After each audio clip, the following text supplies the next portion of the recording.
I'm a big stuffed animal, Mabel.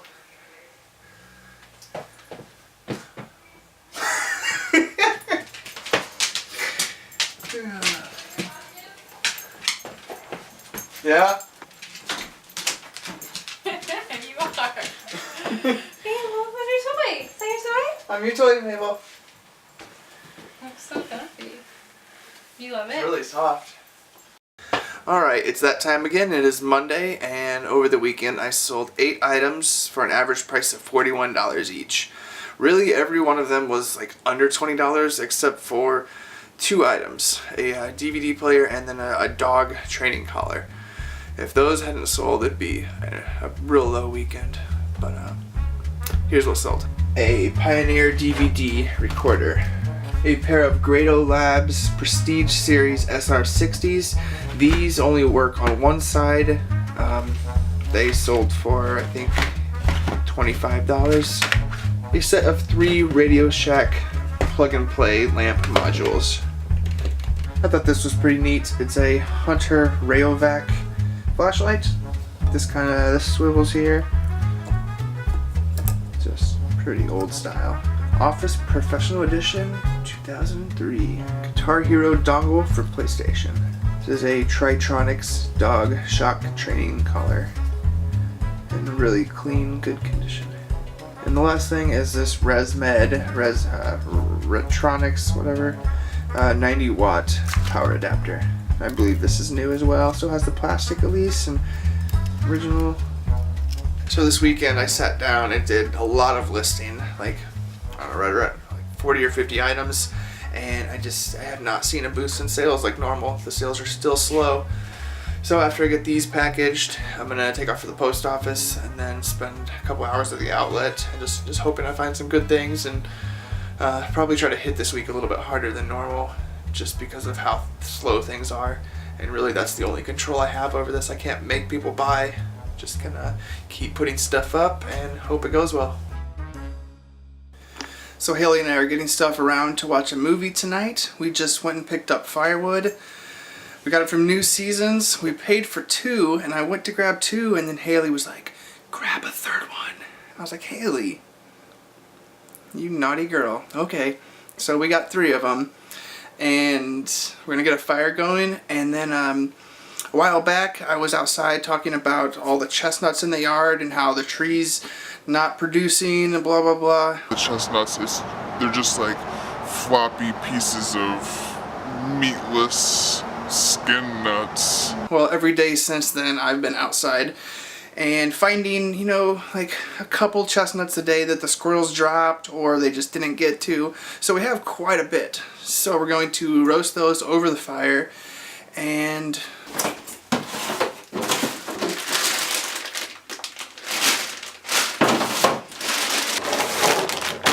quite a few of them. Okay, so the first step we have to do with the chestnuts is on every single one, cut an X into it. And that just makes sure that it's not going to explode once, you know, heat starts.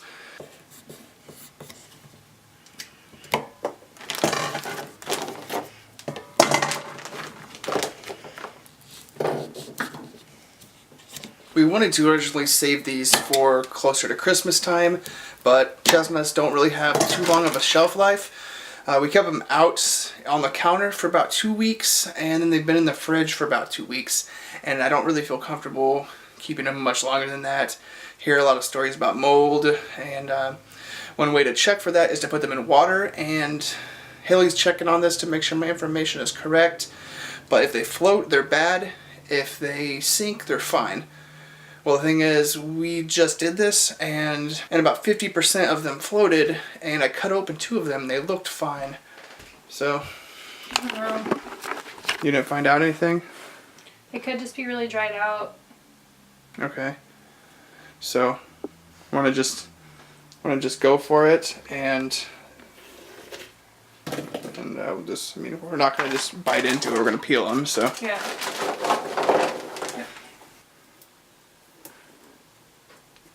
Okay, now that those are all X'd up, I'm going to get the fire going, and I think Haley might be learning how to properly roast them over a fire right now. Last year I roasted a few in the oven, but that's no fun.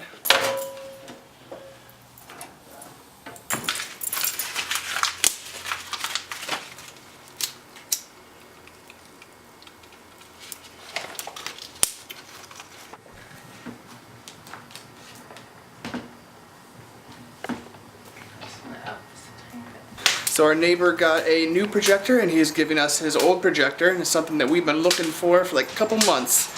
They're just pretty expensive and all. We do not have a screen yet, but who needs a screen when you have blinds? Yeah. I mean, It's it's not- not gonna bother you. No, that's not too bad. It'll be a little bit rough at the beginning, but Yeah, I think it's fine. yeah, for now, and I think it'll be fine once we just sit and watch. So while the fire's getting ready and hot enough to do the chestnuts, Haley's making some sort of fall tea cider drink. What tea are you using? Ooh. That one.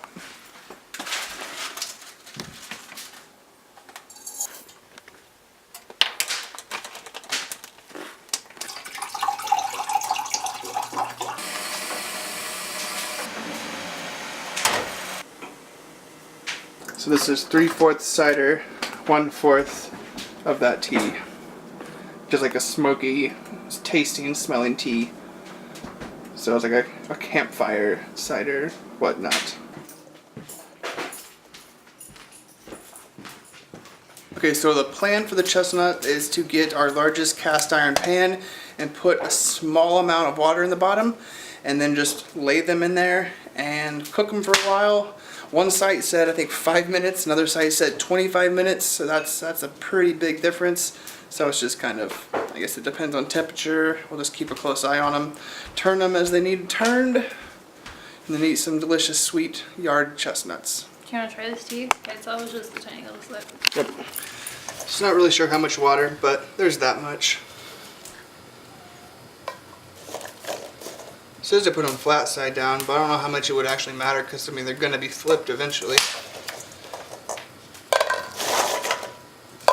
No, these chestnuts are for you, Mabel. I forgot that you were into them. Just do that many to start. A little over half, maybe. Alright, so the fire's down to coals. Kind of even this out and set it right on there. Oh boy.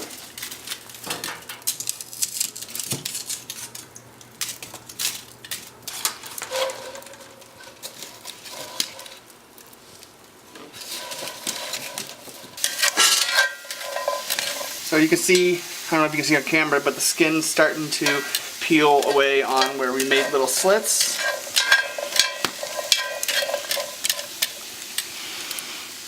I don't know, I mean, I've never done this over a fire. Just hope it turns out. I'm not really sure what I'm doing here. They've been roasting for about 5 minutes or so, and they're starting to show some signs that they're cooking, and the pan is super hot. I don't know, I think I'm gonna let them cook for another minute while I stir them and then just take them out, let them cool, and then we can try them, and I guess worst case, just like cook them longer after. I'm gonna take them out, put them in this pot, this bowl, and then cover it with foil, so they'll just continue to slow cook for a little bit.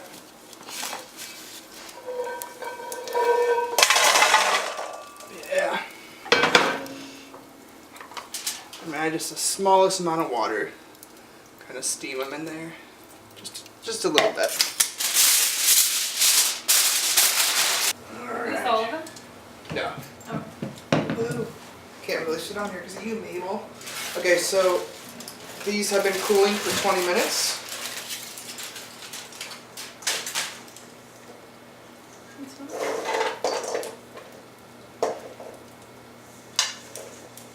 Basically just peel it the best we can. Ouch. You can't tell if they're moldy. They have a fur.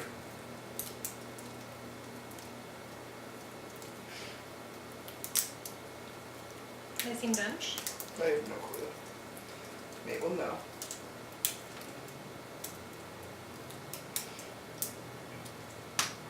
You can't see from a distance, but we're like slowly picking away. Hey, tiny little pieces of the shell. Like maybe they're not quite done. I think you're supposed to come. The shell's supposed to come up easier. Okay. Maybe. Alright, try a bite. Mm-hmm. Alright, I should be up furry. yard chestnuts.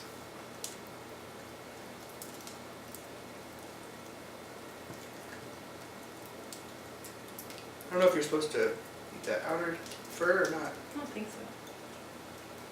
but you can. We're definitely not done. No? Mm-mm. Why not?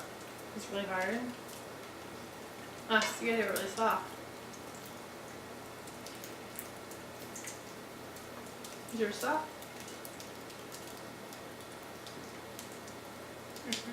Yeah, I thought this means a nut though.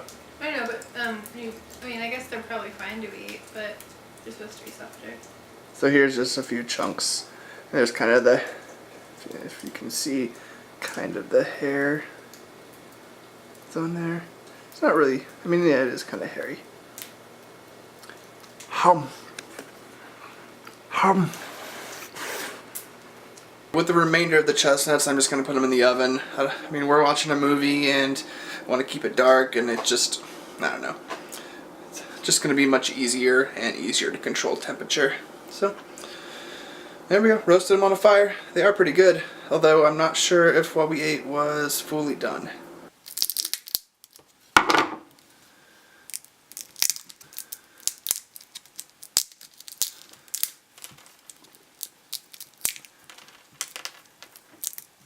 I really like chestnuts a lot more than I thought I would. I'm having a hard time stopping eating them. Like last one. Then I grab another. Chestnut, more like best nut.